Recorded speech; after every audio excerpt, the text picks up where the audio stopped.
Fox 61 News at 10 starts now. First at 10, it has begun. Heavy rain, heavy snow developing as we head through the evening tonight. Who gets what? Your full forecast coming up. And right now at 10, we give you a live look at road conditions in Torrington tonight. We'll tell you how the state's preparing for everything from inches of snow to rain and wind. And right now at 10, we are following breaking news. Kent Mawhinney, the man accused of playing a role in the death and disappearance of Jennifer Dulos, has been released from custody. We have the new developments. And a warning tonight from public health leaders as the first Connecticut child died from the flu this season. What you need to know as we approach the holiday season.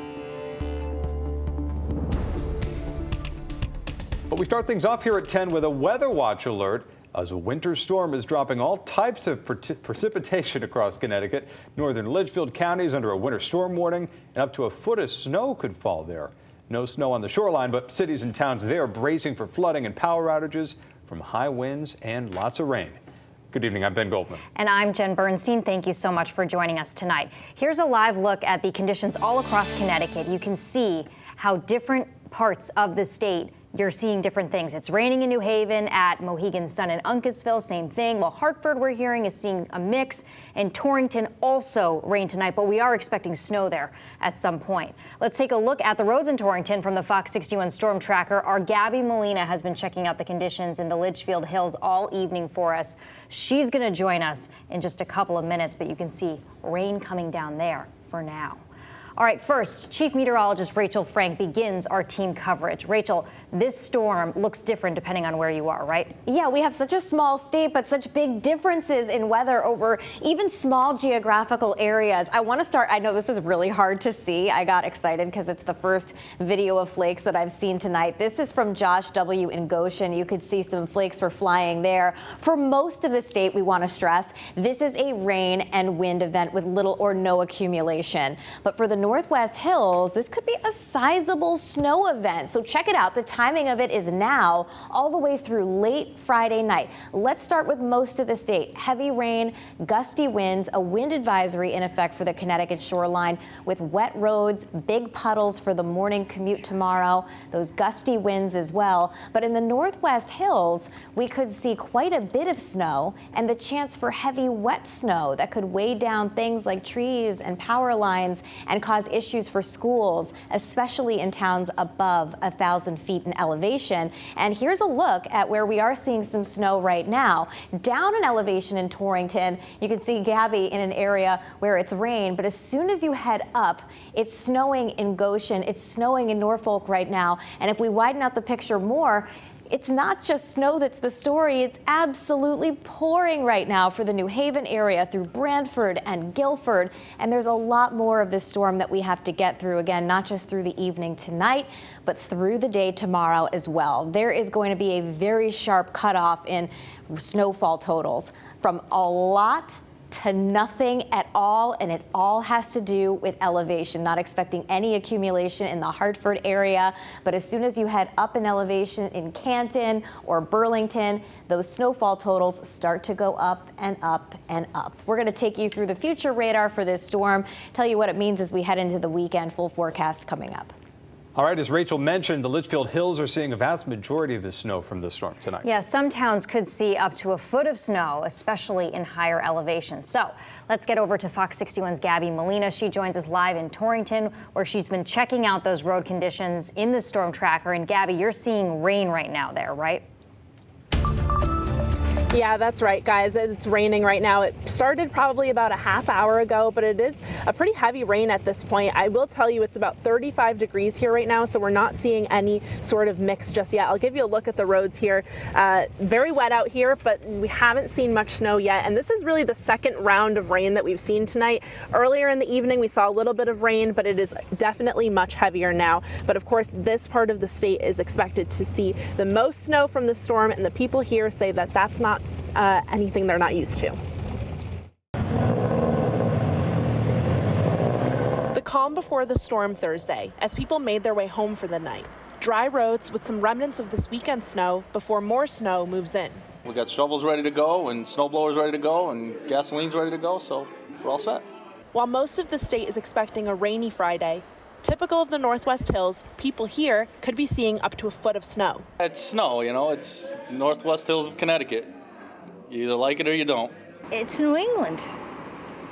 We chose to be here. Well, a lot of us did. As some rain moved in for a brief period, people had plans in place for what's likely to come. I'm as ready as I'm going to be. We make provisions for plowing and shoveling and that kind of thing. And crews are ready too. Up in Norfolk, officials say the roads were pre-treated in the morning, but they'll be heading back out once the snow starts to fall. The crew is anticipating being out from about midnight tonight through Saturday morning. So it's going to be a long, 36 hours or so for them. So back out here live, another look at the roads. Still seeing some heavy rain at this point, but we will continue to keep an eye on conditions here. We have seen some state DOT trucks treating the roads out here, so it does look like everyone is prepared for what the storm might bring, and we'll continue to keep you updated. Live in Torrington, Gabby Molina, Fox 61 News. Could see 6+ inches of snow in that area. Gabby, keep us updated, and thank you. And be sure to download the free Fox 61 News app. It's a great resource to track this storm and other winter weather across Connecticut. You can also get breaking news updates and traffic conditions right on your phone. All right, we are following some breaking news tonight. Kent Mawhinney, the man accused of playing a role in the death and disappearance of Jennifer Dulos, was released from custody. Kent Mawhinney is being charged with conspiracy to commit murder in her case. Fox 61's Sarah Sanchez joining us here in the Breaking News Center with the latest developments tonight. Sarah. Well, Ben and Jen, Kent Mawhinney's lawyer says he's free tonight after the court reduced his bond. Mawhinney was arrested back in October after he was accused of tampering with his electric monitoring leg bracelet. He was originally held on a $1.5 million bond, but his lawyer says that was reduced for good behavior. Mawhinney will be back on house arrest and will be allowed to leave home under certain circumstances. Mawhinney is accused of aiding Fotis Dulos in the disappearance and death of his estranged wife, Jennifer Dulos. Fotis Dulos died by suicide 3 weeks after he was arrested. That was back in January of 2020. Mawhinney is charged with conspiracy and accused of lying about where he was the morning Jennifer went missing. She disappeared in May of 2019 and her SUV was found in a New Canaan park. Dulos' girlfriend, Michelle Troconis, is also charged with conspiracy. Mawhinney and Troconis have pleaded not guilty to their charges. In the Breaking News Center, I'm Sarah Sanchez, Ben and Jen. All right, Sarah, thank you. And new at 10, a New Britain man accused of more than 24 armed robberies across Connecticut pled guilty in the case. Connecticut's U.S. attorney says 25-year-old Christian Velez waived his right to be indicted in exchange for pleading guilty to federal robbery, carjacking, and firearms charges. Court documents accuse Velez of 28 convenience store robberies and 6 carjackings from September to December of last year. Velez will be sentenced in March. He's facing 14 years to life in prison.